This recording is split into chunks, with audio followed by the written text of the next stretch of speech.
Hello, ladies and gentlemen, and welcome to the Year of Underrated Stephen King podcast. I am your host, Kim C., and this is my one-woman show, grazing and praising my way through the writing of Stephen King, title by title. Everyone, welcome to my very first exploration of the Song of Susannah. Oh man, thank you for joining me today. Buckle up, buttercups. This one is gonna be an experience. I know for the most part I try to sound really positive with every podcast episode put forth. It's an important component I always try to have, but to be honest, some podcast episodes are an uphill climb. The climb is, once I'm at the top, always enjoyable and meaningful and worth the effort because King's writing is always worth it for me. But my goodness, guys, all aspects of today's title were a challenge. Every part of this endeavor was very hard. To clarify, once upon a time, a few weeks back, I read the Song of Susannah for the first time. And looking back after that first read, I could tell you it was really layered, totally fascinating, pretty sophisticated, a little strange, but it was also stuffed to the gills with so much complex lore my head was spinning. I distinctly remember closing the book multiple times and staring at the wall, asking myself what in the ever-living Todash darkness is going on. Oh man, let me get on some sort of track here. Okay. To begin our breakdown of this 6th Dark Tower text, let's start at the very beginning for new folks. For those of you who are joining us here for the first time, I've taken the long and slow road to the tower. I know this is rather shocking to a lot of constant readers out there who blasted through this series and reread it multiple times, but I read The Gunslinger in 2021, and I believe I've tried for at least 2 tower books a year until I got really emotionally ravaged by Wizard and Glass, and then it took me a little while to get back on the path of the beam. But I did it and dove into Wind Through the Keyhole and Wolves of the Calla. Those 2 absolutely melted me, adored them both. But dudes, for all the reasons we shall explore, I feel like I got blindsided with lore from the Song of Susannah. I actually think blindsided might be too kind of a term. I really felt waterboarded by this novel, and I don't exactly know why. After all, Wolves of the Calla was digestible, very enjoyable, and as a Southwestern girl, I have Westerns in my DNA, so I didn't have a problem with any mid-world element explored in that novel. But then, Song of Susannah starts immediately after the events of Wolves, which is something I really loved. But friends, I was quickly very lost, frustrated, really confused, and I started second-guessing everything.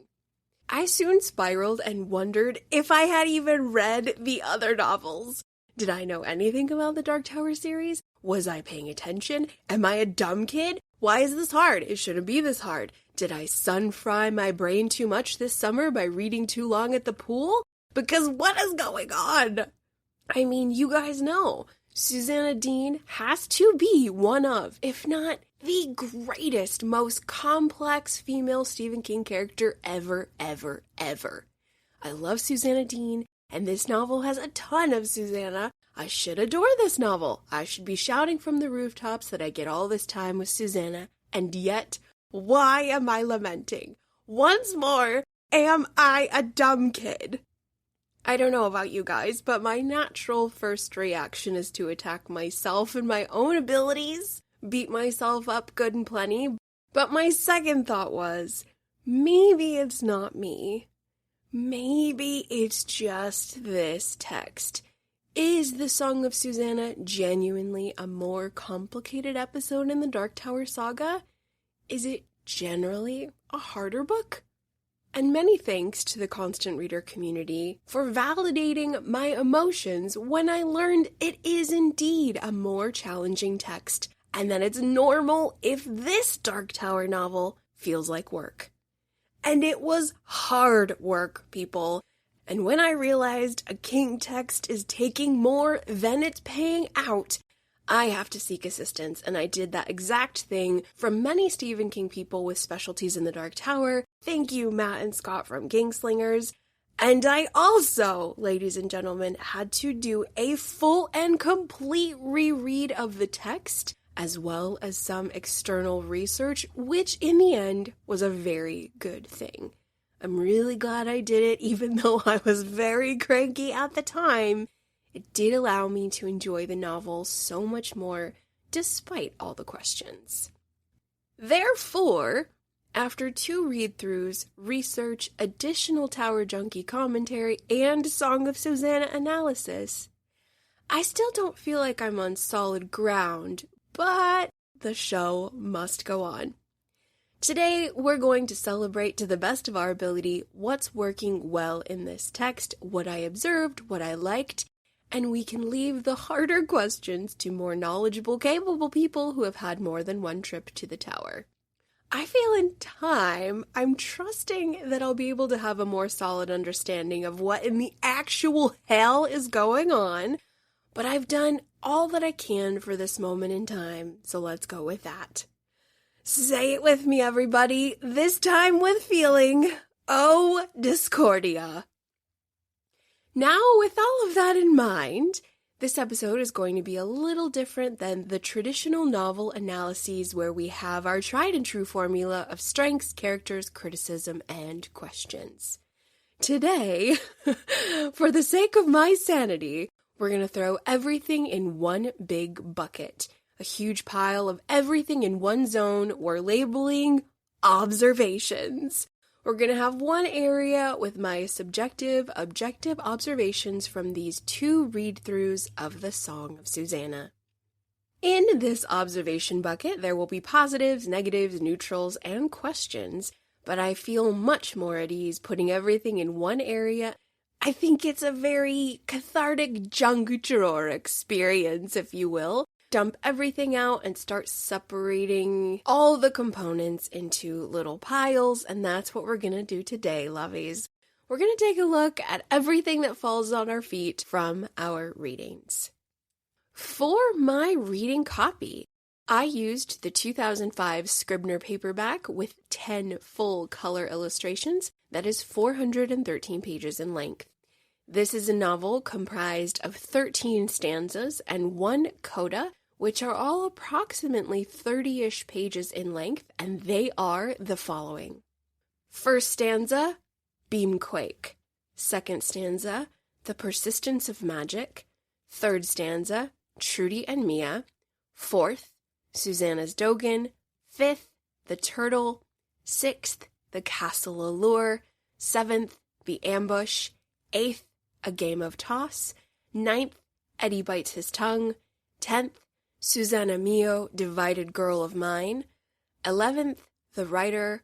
12th, Jake and Callahan. 13th, Heil Mia, Heil Mother. And Coda, Pages of a Writer's Journal. Let us now have a brief synopsis of the novel before we get going. Susannah Dean is still under the powerful possession of Mia, daughter of none, whose only goal is to give birth to her very powerful and mysterious chap. Under Mia's influence, Susannah travels through the doorway cave to 1999 New York City to deliver the baby. In pursuit of Susannah, Roland Deschain and Eddie Dean are separated by Ka from Jake and Father Callahan. Roland and Eddie go to Maine in 1977, where they confront Calvin Tower and Stephen King himself, forcing him to face the reality of his role in their world's fate. Jake and Father Callahan follow Susannah to New York in 1999 to save her before Mia's child is born. Meanwhile, all roads lead to the Dixie Pig. Okay, listeners, this is going to be a wild and weird one, but we're going to make it work. Let's get this. Commala-come-one, Kim C is finally having fun, but now we're in 1999's New York City with Susannah Dean and Mia on the run. I'll see you in the next section. Let's start the show.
right, everyone. Welcome to our observation bucket for the Dark Tower 6 Song of Susannah. This is our very unusual but highly necessary observation zone where everything is open to be talked about in one spot. We've got strong elements, we've got questions, we've got analysis. It's all in one area, so I can be gentle with myself and not bug out. But first things first, I must request your Dark Tower grace, dear people. I am most likely going to make errors. I'm going to step in potholes as I'm trying to plug together these puzzle pieces. They're not going to fit right. They're probably not going to sound right, and I don't want anybody out there rage gripping their steering wheel or shaking their fist. Everyone keep their blood pressure even keel and be gentle with me. Give me some Dark Tower grace as I'm trying to figure this out. I need your forgiveness up front, please and thank you. I also forgot to mention in the introduction that there are spoilers ahead. I know that's most likely a given, but I need to mention it nevertheless. Please be aware. I'm going to talk about huge plot reveals found within the Song of Susannah as well as other Dark Tower novels. Understand that as we go forward. Okay, for our observation bucket, I think I have 6 categories. We're going to split them up into 3 and 3, maybe 2 and 4, unknown. But I've got 2 big fatty daddy categories for right now that we're going to start with. We'll see how we do. We'll take a little break, and then we'll jump into my additional observations. I think I've got 6 in total. Maybe 5. 5 concretely, maybe 6. Okay, let's get it. This first category is really me trying to establish myself in this world, in this very necessary and highly individual Dark Tower tale. So I'm titling this topic, The Wheel of Ka, which I know is rather loaded, but I've got a couple subcategories breaking down how I believe, ladies and gentlemen, Song of Susannah is where I have observed the Wheel of Ka the most.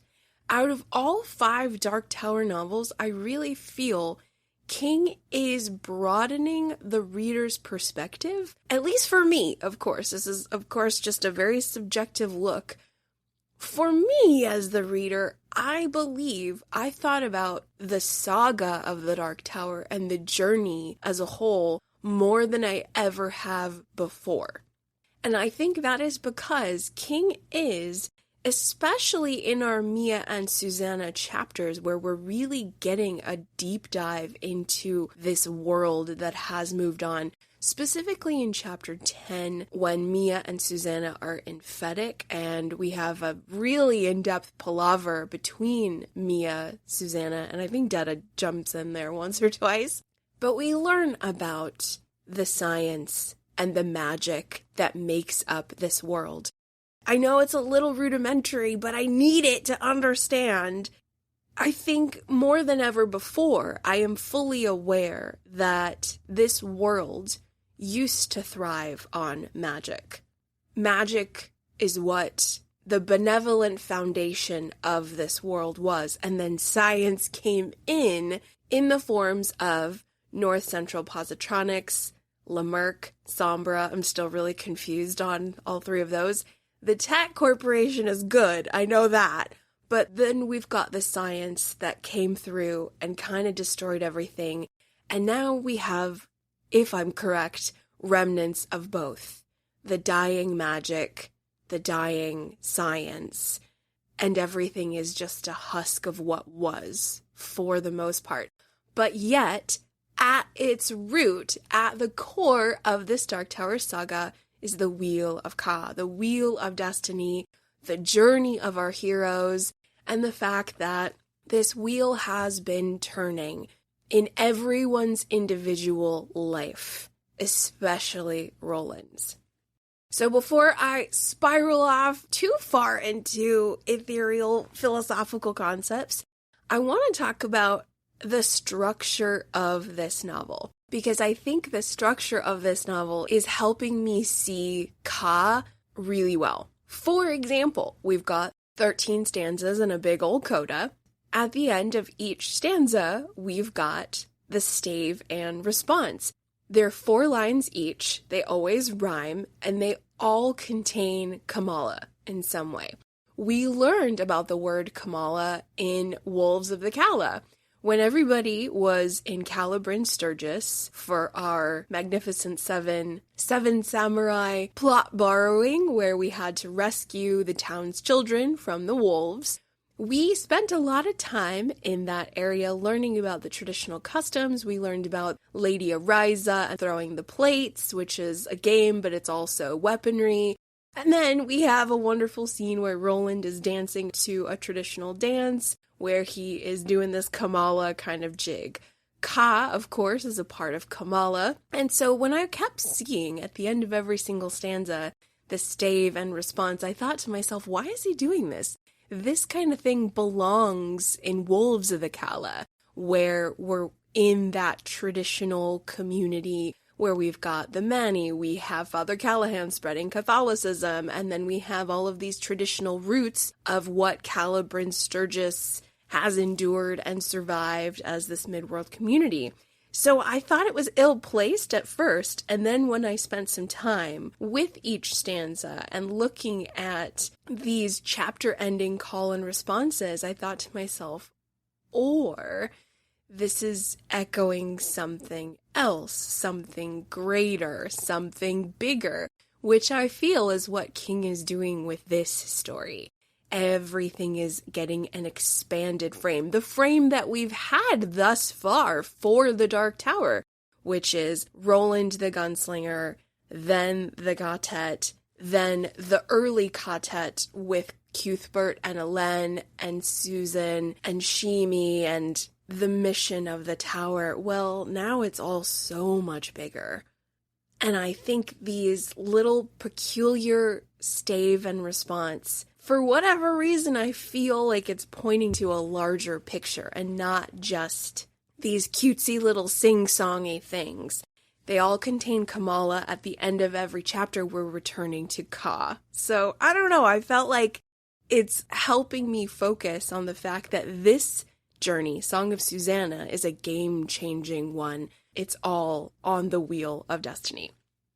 Another point that helps me see Ka is my second little subcategory, that Ka split everybody up, y'all.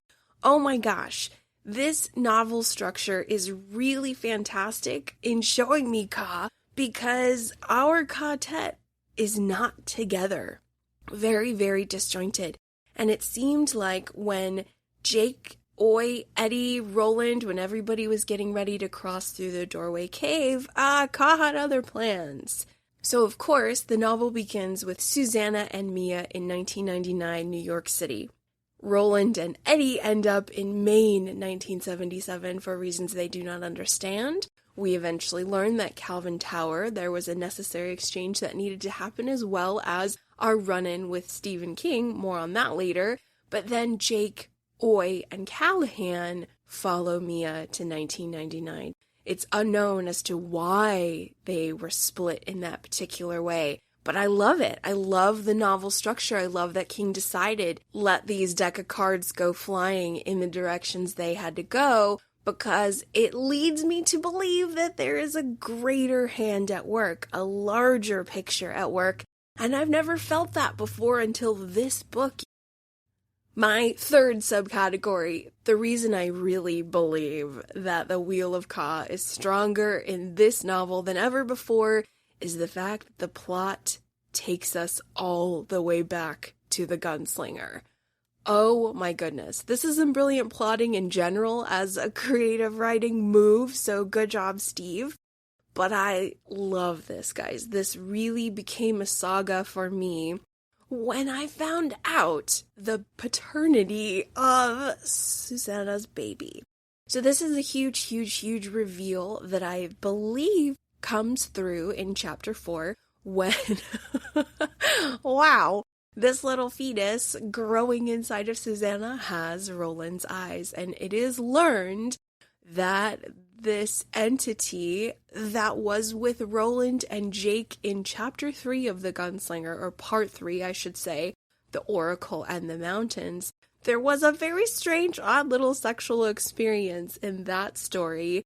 Well, all of that somehow followed Susannah to the Stone Circle, where there was some demonic coitus there. And now, several books later, here we are from the Gunslinger, from the Wastelands, to this 6th installment. And it just felt so huge, friends.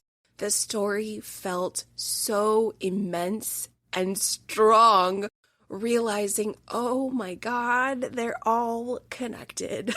And yes, every single novel is building upon the last one. That is understood. That is a given.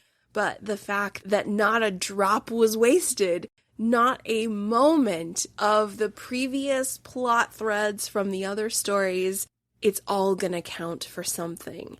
And that makes me really see the Wheel of Ka, this hand of destiny. It's fantastically fascinating.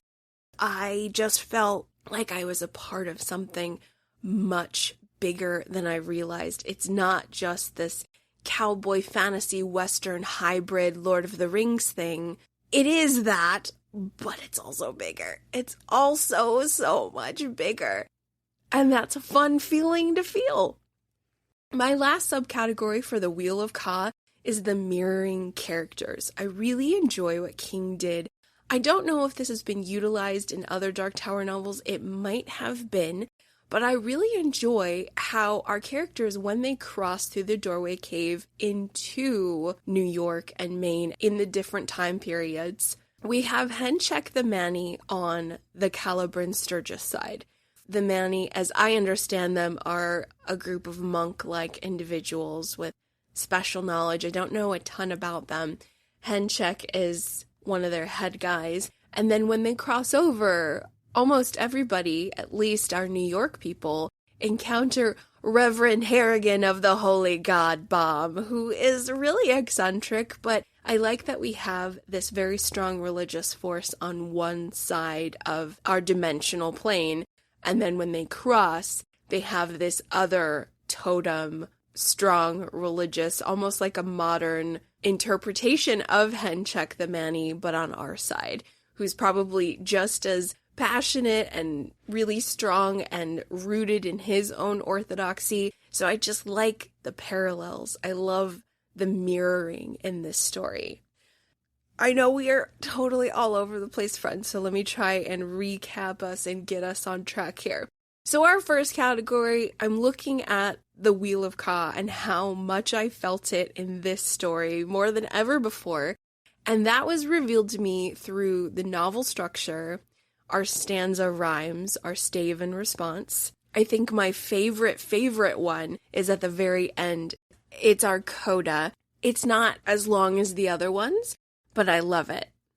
On page 411, it says, "Commala-come-one, the battle's now begun, and all the foes of men and rose rise with the setting sun." Oh, I really like that. So yes, I see Ka in that. I also see Ka in how everybody is split up in this book. Nobody is together. At least the traditional quartet togetherness we are used to. I also like that the plot takes us all the way back to the Gunslinger. We also jump back to the Wastelands. We are connecting dots everywhere, and the whole saga feels so much bigger than it ever has. And also the mirroring characters between worlds. I really enjoy that. And I like what King is doing in terms of these totems between realities in the form of Henchek the Manny and Reverend Harrigan. All right, we're going to pause on Ka for a moment. All roads will lead back to it, of course. Many things to say about Ka, but I'm super duper jonesing to talk about our second category. Number 2, Mia the Succubus and Mia the Mother.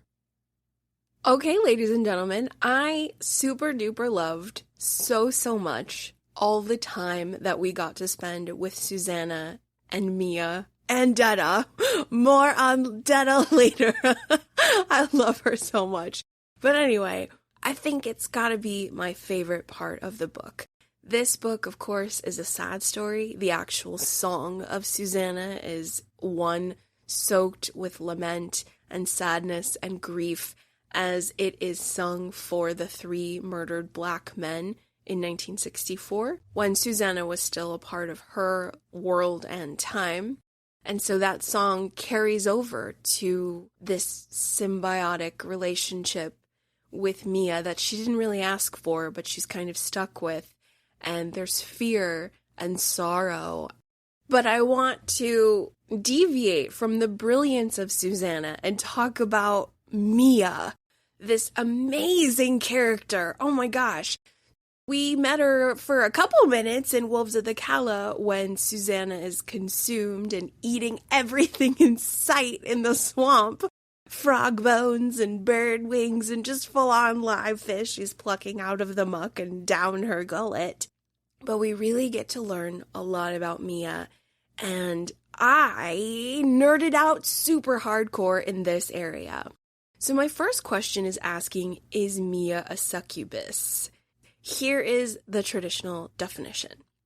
A succubus is a female demon that appears in the dreams of sleeping men, seduces them, and has sexual intercourse with them to steal their life force or semen, which they need to survive.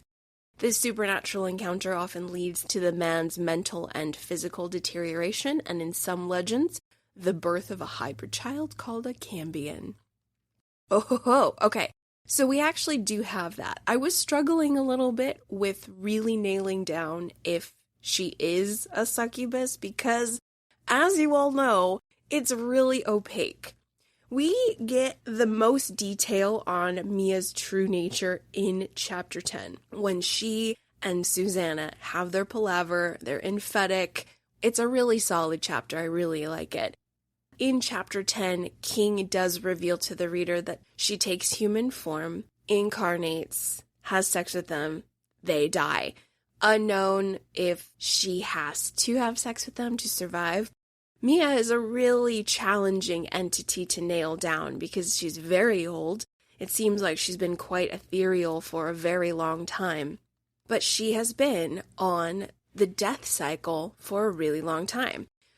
Jumping back to what we talked about to our science and magic arena, in this world that has moved on, all Mia does is use her body, spirit, her entire entity to kill. And then she sees that little boy Michael in Fedek, this perfect little child, and something in her switches over, and she wants to be in the life-giving cycle. I want you guys to come with me to the philosophical witchy-woo realm for just a little bit. Do you know the symbol of the snake eating its tail? The Ouroboros, I think is what it's called. I'm probably pronouncing that wrong. It's a representation of the cycle of life. Life is consistently creation and death in a circle, round and round, the wheel of God. And I like that Mia decides, I've been a destroyer the whole time. Why can't I give life? I'm on the wheel. I'm on the cycle of death. Life is a part of that. I want to have that be a part of who I am. And if I am this beautiful woman that most men see, according to Chapter 10, people are having sex with an actual woman. She is incarnated to human flesh, and she's quite beautiful, according to Susannah, who sees a vision of her, who sees her walking down the street in Fedek. We have this feminine destroyer entity who's just been consuming men, killing them for thousands upon thousands of years, and a seed is planted within her to create. She wants to be on the wheel, the portion that creates, and somehow the powers that be are able to exploit that, and you know what happens there with Randall Flagg, and she leaves the ethereal realm and incarnates in a this is where it gets a little muddled for me because I don't want to get too confused, but Bottom line, she is able to be impregnated on a plane from her bargain, her Faustian deal with Randall Flagg. Jumping back to the original question, is Mia a succubus? I don't know. Yes and no, because if you want a real succubus, let's jump over to a different novella from the 1990 novella collection, Four Past Midnight. There's a very underrated little story in there called The Library Policeman. This is a rather graphic, disturbing tale, especially if you don't do well with the sexual violence against children. But there are some brilliant concepts in this story, some really big old questions. And we also have a fascinating villain named Ardelia Lortz, who actually is a succubus. She also has some Pennywise characteristics as well. For those of you who remember Ardelia Lortz, she's a librarian who is a young, beautiful maiden at first. She hooks up with a guy named Dave Duncan, who's the town muralist, and they start having all the sex every which way, twice on Sunday. And guess what? Dave starts to crumble and die. He becomes an alcoholic, he's chain smoking, he's not eating, his art, his paintings become very graphic and macabre. These frightening pictures are hung up in the library, and Ardelia uses them to scare children. So she's a little bit Pennywise, but she is most definitely a succubus because she is using sex to slowly destroy Dave and get him to do her will. But unlike Mia, who wants wholeness and who wants to be on the creation side of the life cycle, this is why it's a complicated question where I think Mia might not be a succubus. I think she had succubus behavior for a while, but I don't know if she's the true definition of one, because Mia isn't gonna die without getting jizz from the dudes, right? Like, she's not going to perish by not having sex. She's not a demon creature. She's a very sophisticated, complicated entity, a being that has consciousness and wants, and therefore, this category is trying to ask, is Mia a succubus? I don't know. But I love her because Mia is the mother. That's what the word Mia means in this world.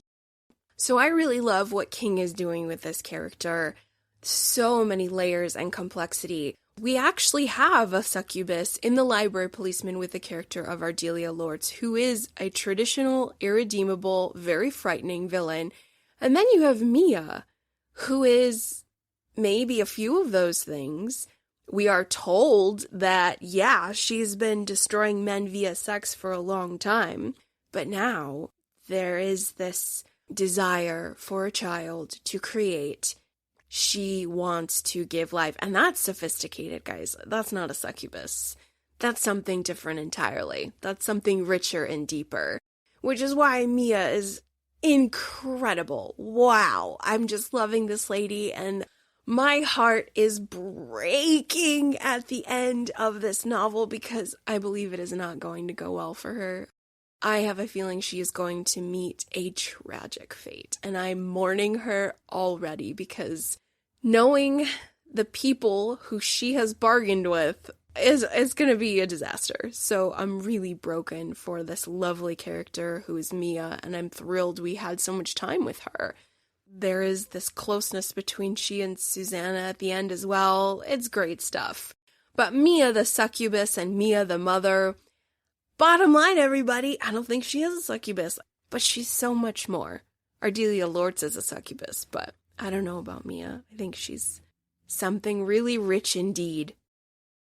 So that is category 2, Mia the succubus and Mia the mother. One more thing that I did want to mention about this Mia succubus, Mia mother, I couldn't help, this is totally left field, but I have over the years read several biographies on Marilyn Monroe. I've watched a lot of documentaries on her as well. Hopefully everyone on Earth is aware of Marilyn Monroe. She was, of course, the biggest film star on Earth right around the 1950s. She had, if you are unaware, an incredibly tragic life. Her mom was mentally ill, she never knew her father, so she was looking for love her entire life. And because she was so beautiful and exploited by Hollywood, she was used a lot. Physically used, emotionally used. People kept her on opiates and Valium to make her docile and easy to deal with because she also was mentally ill. Long story short, in every single documentary and biography, everyone always says that Marilyn needed a baby. If only Marilyn could have been a mother. I mean, we don't know for sure if that would have made anything any better, but for whatever reason, I couldn't help but compare Marilyn Monroe to Mia. Totally and completely. I was just thinking about Marilyn Monroe and how, wow, they're the same. Marilyn wanted a child so much. She had so many miscarriages.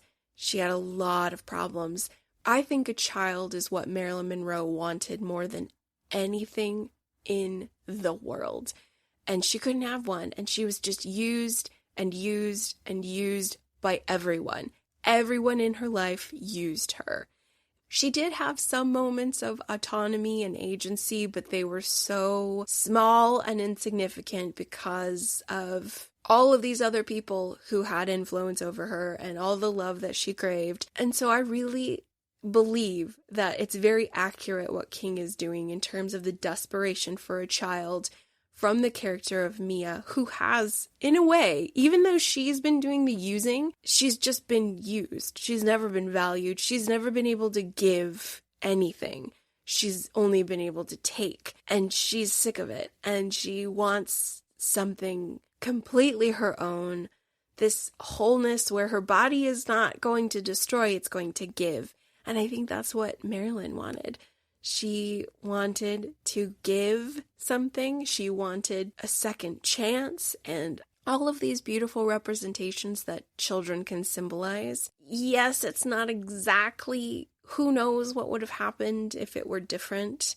I think in my mid-world universe, I really would have had Marilyn Monroe live and have children because I feel she would have been a good mom. This is a huge tangent, and I'll wrap it up, but I can't help but think about Marilyn Monroe and the character of Mia. I think there's something there, everybody. Maybe it's just for me, but maybe you might get something out of it as well. Alright, so for our two categories, the Wheel of Ka and Mia the Succubus and Mia the Mother, that will lead us into a tiny little break, and I will see you in the next section where we've got some more categories to observe in the Dark Tower 6 Song of Susannah. I'll see you soon.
Alright, Tower Folken, let us continue our observations for Dark Tower 6, the Song of Susannah.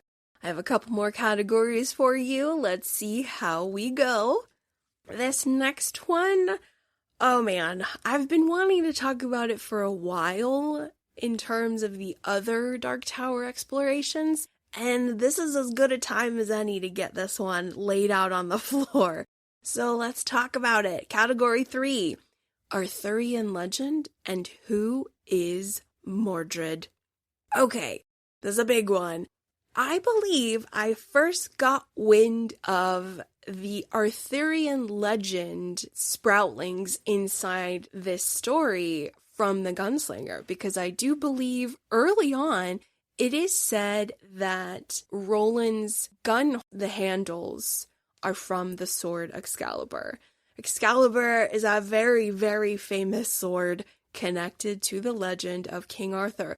So way, way back when I first read The Gunslinger, I remember latching onto that. And then we've had tiny little mentionings about Arthur Eld and the line of Eld. And so I was really excited that King was doing something with that. We also have in Wind Through the Keyhole, which technically speaking, according to Stephen King, is Dark Tower 4.5, we have the magician Merlin, who is incredibly integral to the story of King Arthur.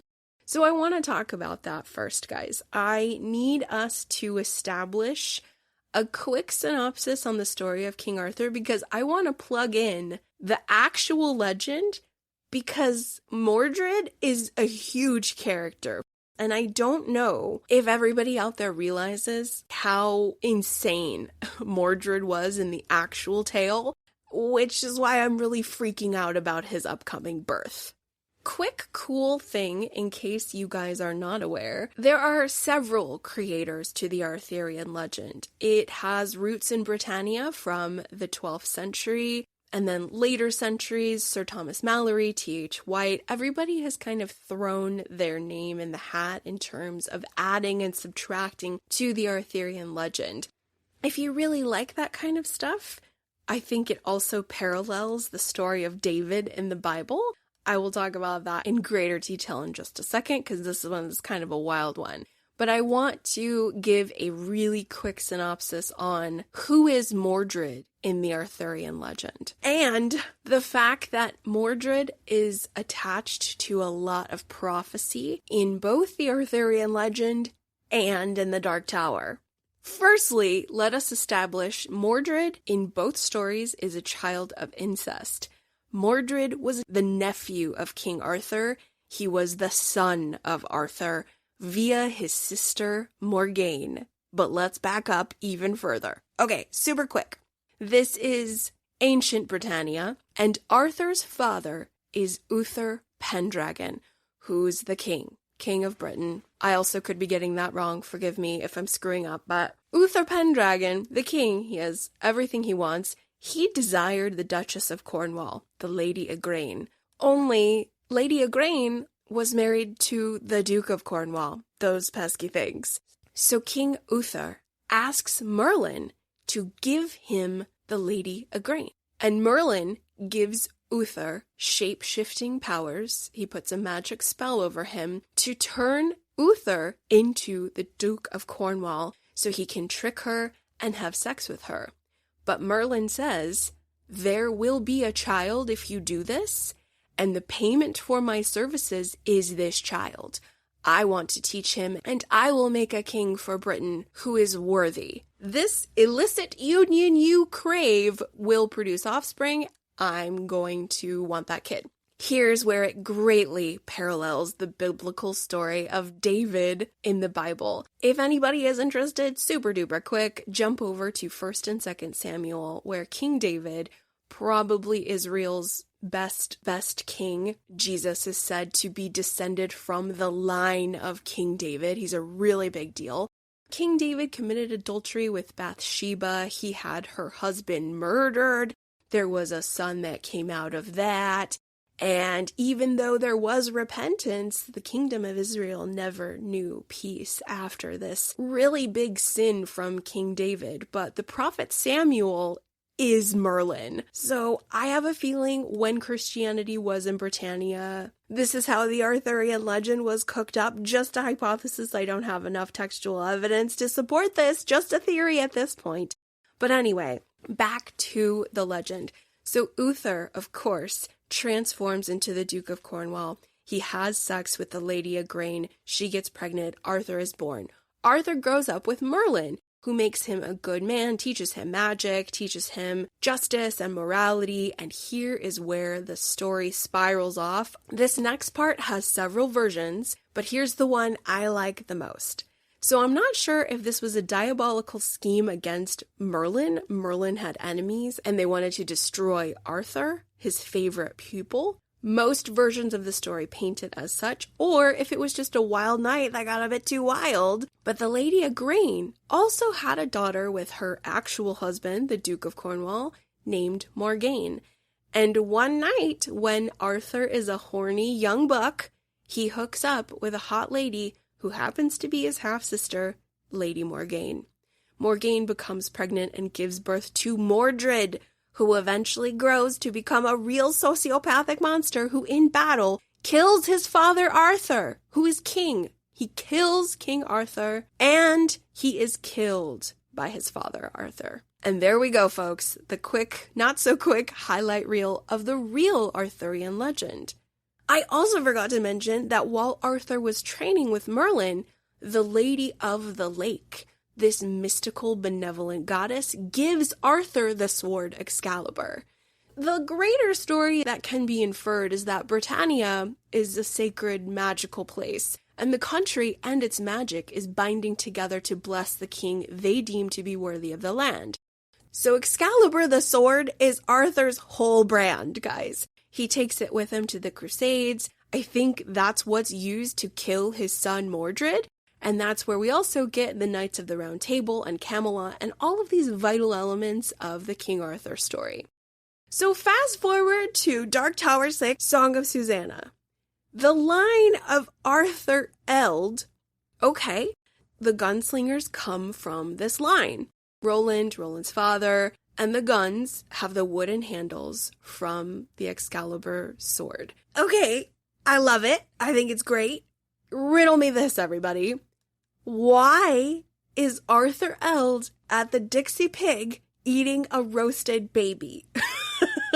So this is where I melted down and my computer brain completely crashed because, never mind. So I've got a lot of questions in terms of Arthur Eld and why he's at the Dixie Pig, but I wanted to talk about the Arthurian legend because it's very strong in this story concerning the character of Mordred. Mordred is a child of incest, and so I don't know if they're going with the angle that technically Susannah and Mia are one person. So it's Mia's child and it's Roland's child, but Susannah is Catet. She's kind of like a reincarnated avatar of Roland's best friend, Elen. I think, don't kill me, I could be dead wrong there. But like the wheel keeps moving, the journey is the same again and again. I'm guessing is that the sister angle, but according to the text, it seems like Mordred's paternity isn't fully known. We know it's Roland's, but the mother, it says that Mordred is a child of incest. But it's like King hasn't necessarily revealed the incestual part. Unless there's some other big reveal coming in Dark Tower 7, which I'm assuming. Mordred is huge. And in Arthurian legend, he is a son of incest from Morgane, Arthur's sister. It can be argued, technically speaking, Mordred is the nephew and the bastard son of King Arthur. I personally think being the bastard son trumps the nephew card. I think it's more important that we go with that rather than nephew. Technically, both are applicable. But what I'm very excited about is King seems to be latching on to the incestuous nature of the character of Mordred in Arthurian legend. And now, the Mordred that Susannah/Mia has given birth to is prophesized to be the downfall of the father. And so I'm very concerned that it's being set up that Mordred will kill Roland. Mordred will somehow, some way, be the death of Roland Deschain, because that's what happened in Arthurian legend. Kill each other in battle. I don't know what's gonna happen, but we'll see. But I'm concerned, and I'm really enjoying what King is doing, borrowing from Arthurian legend. And Mordred is somebody that we should be very worried about, I'm afraid. Yeah. According to the story, he's an absolute psychopath, and I'm really scared. I'm scared, guys. Oh my goodness. All right, we have enough gas in the tank to head to category number 4, which I'm titling I love Detta, mother effing Walker. So this is my small section on some of our new characters, but it's also exploring that I've never loved Detta more than I have in this novel. We first meet Detta, of course, in Drawing of the Three, where she has a really uncomfortable presence in the text because, wow, she is a lot. She is offensive. She is cringy. She is inappropriate.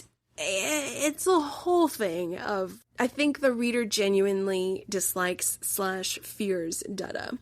And then Detta comes around again in the Wastelands during the Stone Circle rape / sex with the Entity and Susannah. And then I don't believe we see Detta for a couple books until Song of Susannah. I could be wrong. I don't remember if she popped up in Wolves. I don't think she did.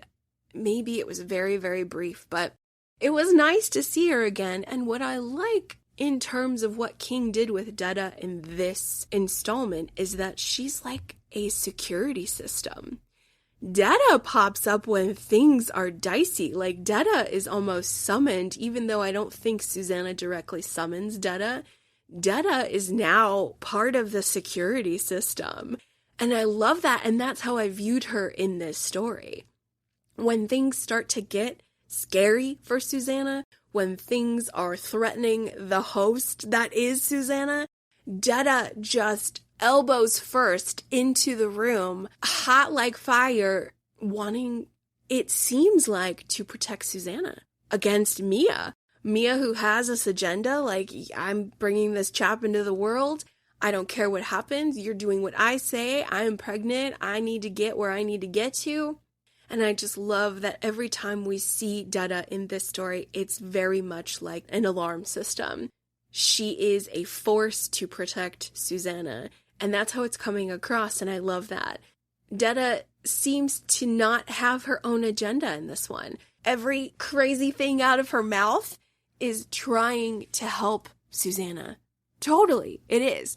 In her own crazy special way, Detta's the one who's telling Mia, listen to me, you stupid hoe. We need to palaver. We need answers. You have to explain this to us.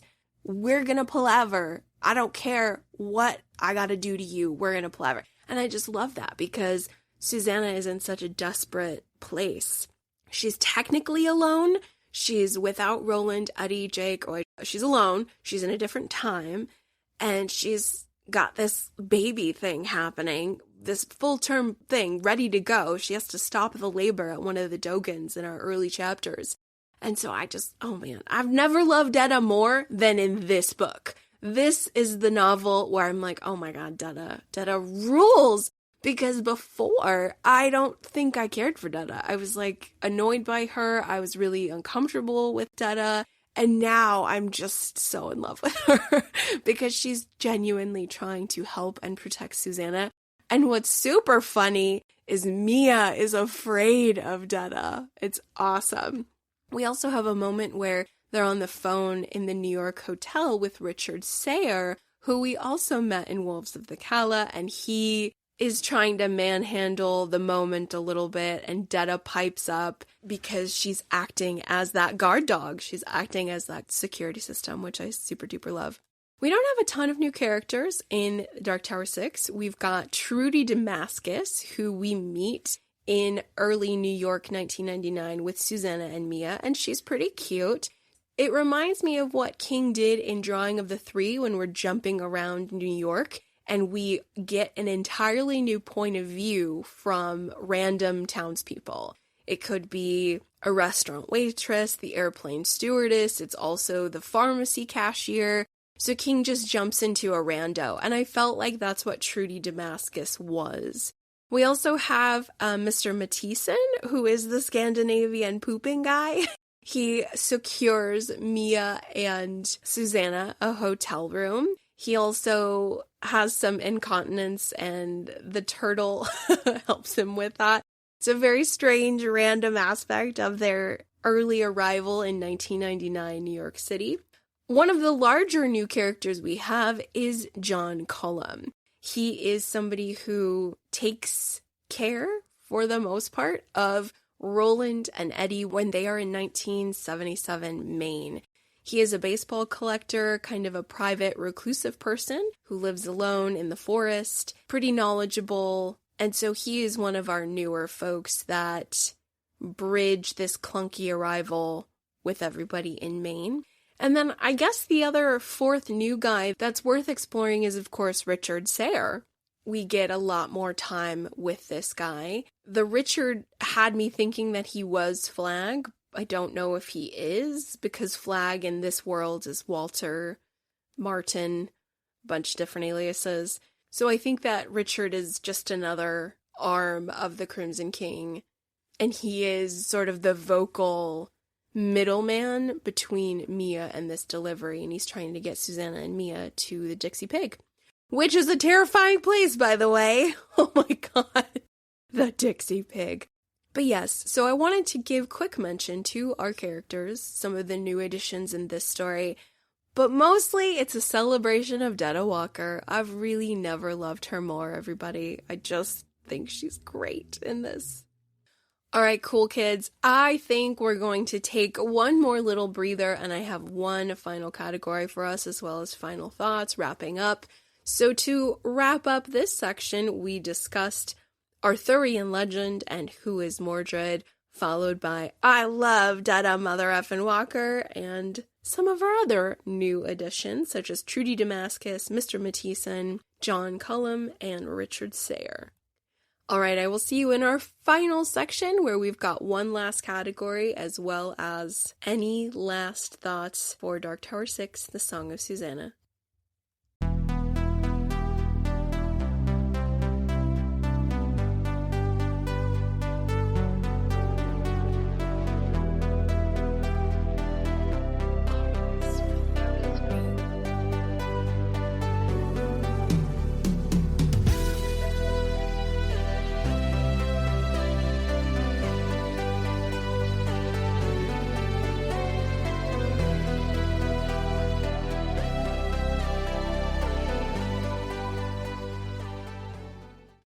Hello everyone, thank you so much if you have held on and are joining me for our fifth and final category, Metafiction, Madness, or Genius.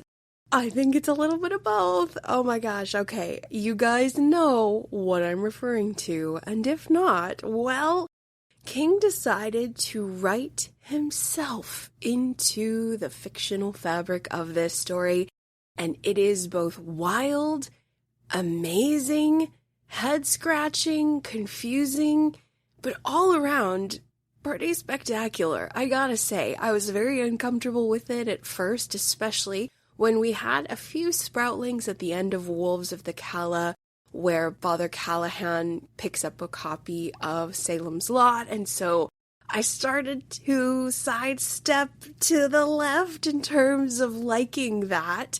I was very concerned that it was going to be a bad move, and King really hopscotches along the lines of madness and genius by writing himself into this story.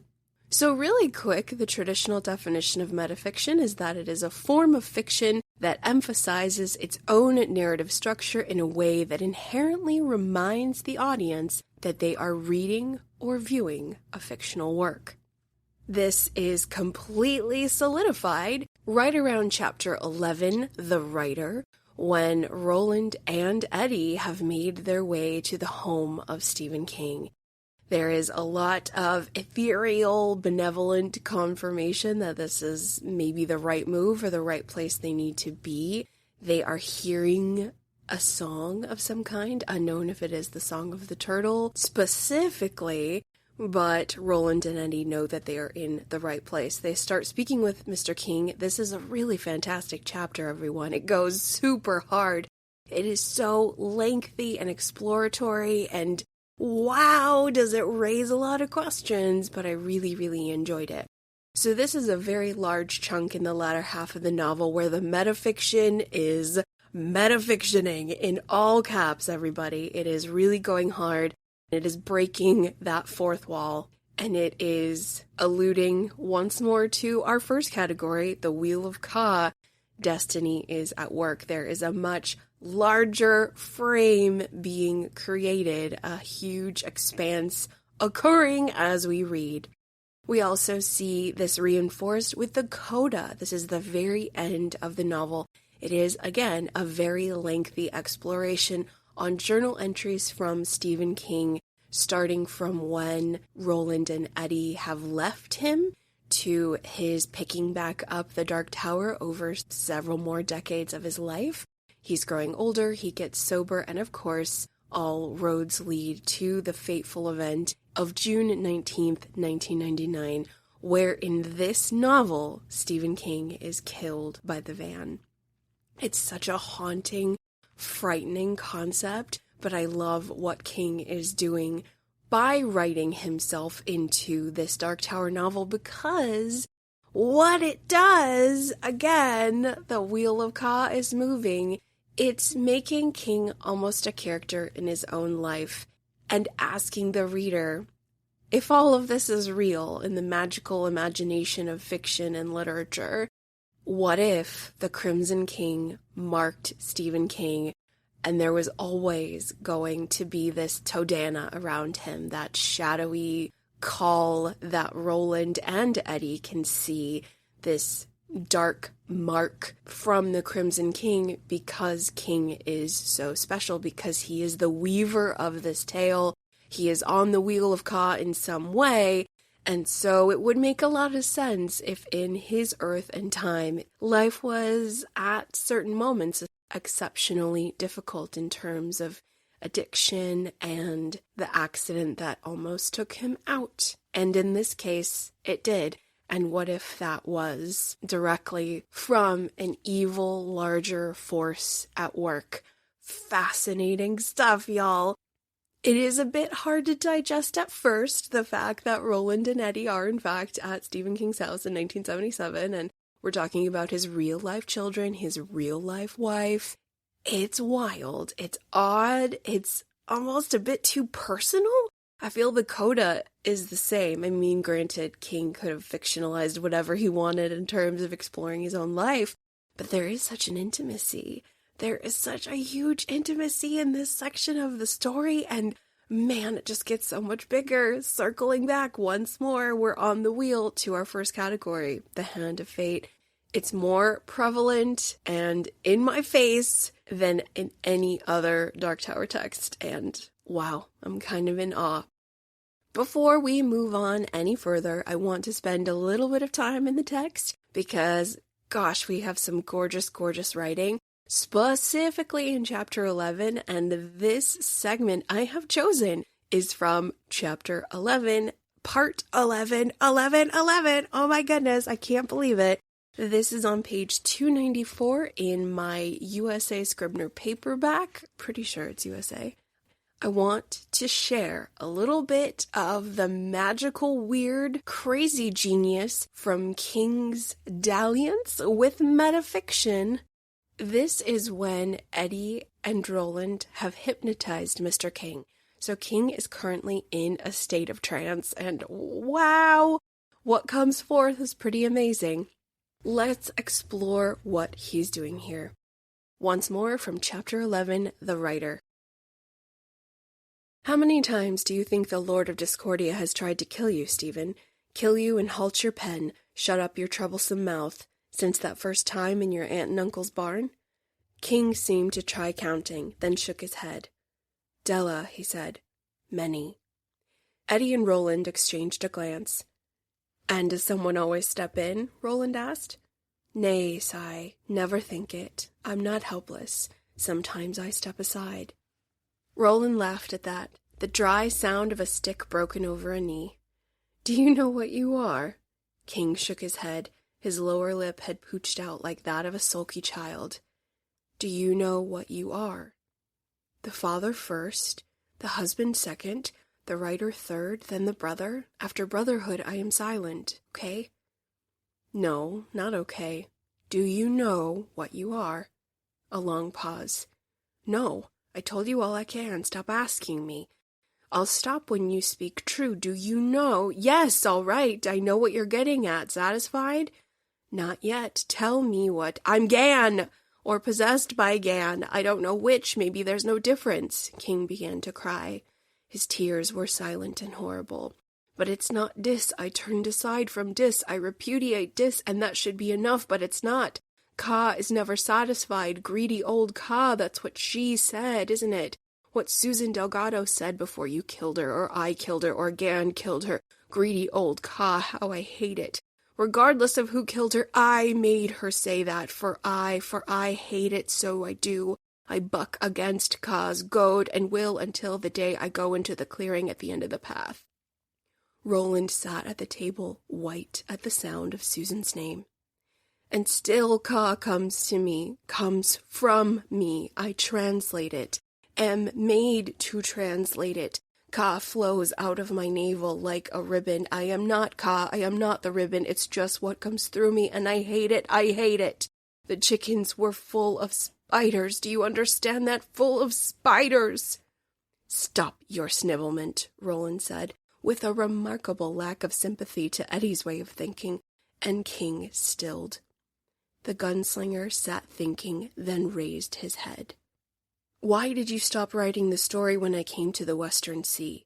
Are you dumb? Because I don't want to be Gan. I turned away from Dis. I should be able to turn aside from Gan as well. I love my wife. I love my kids. I love to write stories, but I don't want to write your story. I am always afraid he looks for me, the eye of the king. Holy hell, boys and girls. I am blown away. I am blown away. My mind is just blown. Like, what? What?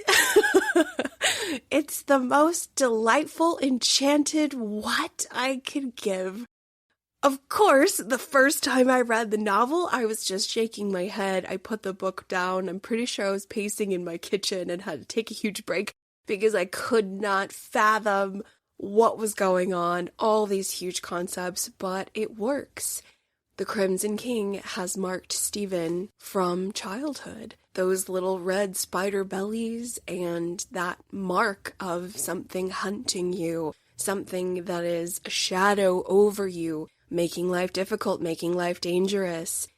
It can be a little hokey pokey. It can be a bit too much for the reader. I don't know, but I think when we are that deep into chapter 11 and when we really start exploring these deep concepts with King under hypnosis, it's so powerful. I do have many questions on Gan.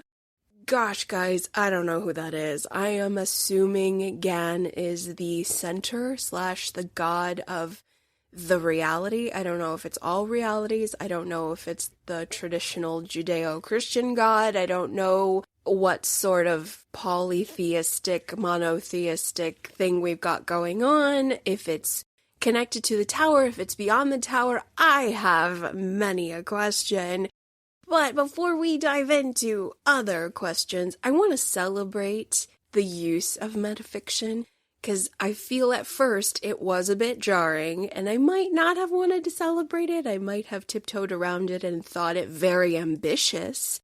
But with the coda, I think the coda really solidifies that it was a very cool move for enhancing and expanding the digestion of the Dark Tower saga. It really becomes enormous. Definitely strange. Oh yes, strange, and more strange, but also delightful to think that, wow, this might be more real and magical and powerful than we could have imagined. It is also incredibly frightening to think about just for a few moments at the end of the story that King, what it would have been like in another Earth timeline if King really had died. It's a tragic, horrifying thing to spend time with, even if it's just for a few minutes.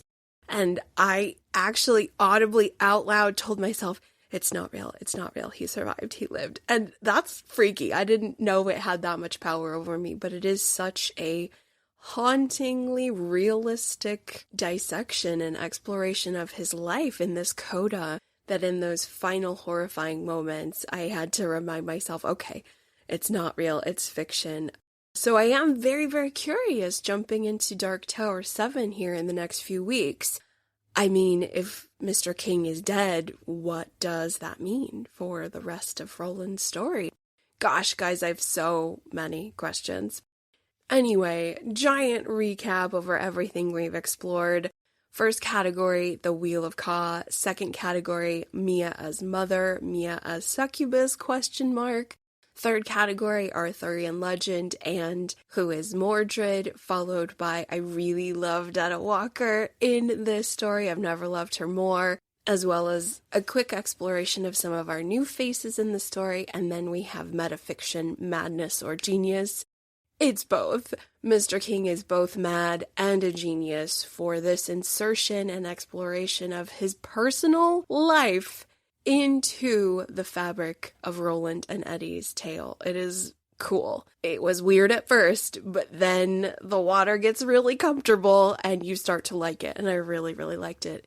It's ambitious, it's wild, it's confusing, very, very artsy, and I tip my hat. I commend his creativity, I commend his vision. This is pretty epic, y'all. Oh my goodness, I really like it. I feel we finally reached the spot for final thoughts, everybody. I could, of course, provide more topics, but I think I feel good with the 5 put forth for this initial exploration of the Song of Susannah. So overall, final thoughts, I am a fan of this text. Of course, as mentioned in the introduction, it took me 2 read-throughs to enjoy it. I would advise anyone who does not like the Song of Susannah, it's highly recommended that you give it another go, a full reread, which not a lot of people want to do. I understand it's an investment of time and one might be a little pissed off. I was at first. I was very cranky headed into that second read-through, but then I felt myself a little more grounded. I was paying closer attention, and that's when the magic started to happen. It started to flow, and I started to admire the novel structure and which characters received focus. And of course, the larger, wider frame that includes the metafiction, that includes the Hand of Ka, I really started to vibe, and I'm so grateful that I did not put forth an episode where I was just being a giant brat and criticizing it and throwing a huge fit, saying how uncomfortable and confused I was, because I thought about it. I thought about making a giant rant of an episode, but then I realized, no, it's you. The problem is you, Kim C.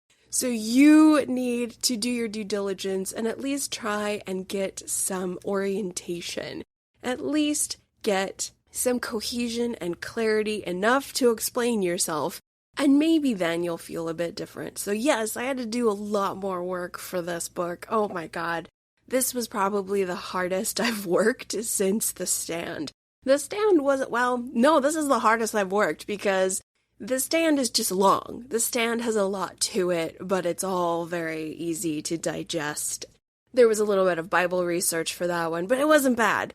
Dark Tower 6, oh man, elbow grease, sweat, blood, a headache or two, a lot of bad moods, but we are in a much sunnier place with it, and I greatly admire and respect this text for how unique it is. Oh my gosh, guys, I mean, Wizard and Glass is spectacularly unique and very special, very cool, beautifully written, tons of great things to say. And Song of Susannah has 1 or 2 pretty big ol' surprise plot reveals that are thrilling.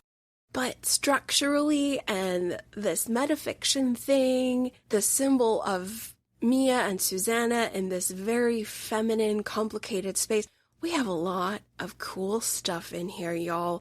We have a lot of complex things to think about, and I greatly respect a challenging but entertaining segment of the Tower journey that has me thinking, and thinking some more.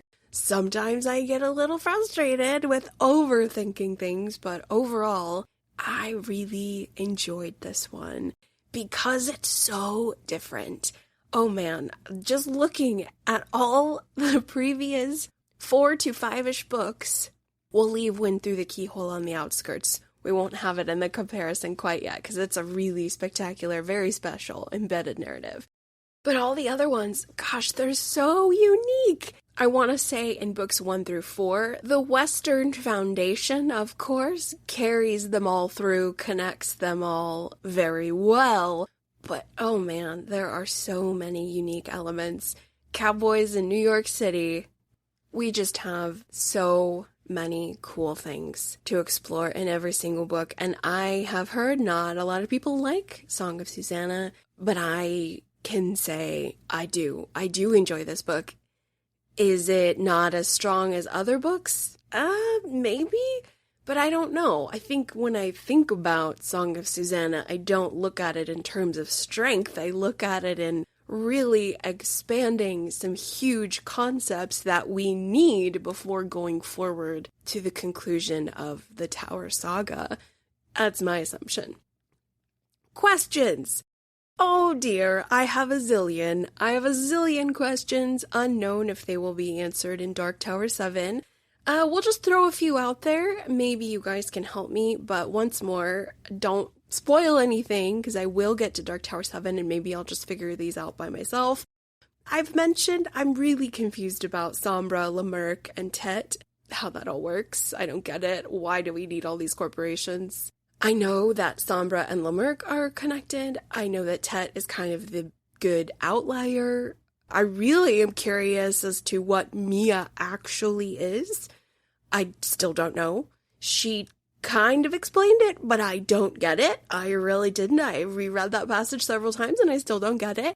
I think I'm also a little confused with Beam Guardians, and I am also a little confused with Black 13 and how that falls into our Dixie Pig moment, as well as our little turtle toy. Of course, I understand that Maturin and the turtle, and it's all connected, and it's like this source of goodness and safety and power, but I do have questions on it. And then, oh god, the Dixie Pig guys, Arthur Eld specifically. I feel pretty solid about the Lowmen and the Cantoi. However, there was like another species mentioned. I think it starts with an M. I'm forgetting it. My notes are a hot garbage mess. I don't want to waste time sifting through all my scribbles. But yeah, some of the Dixie Pig stuff, I am just, wow.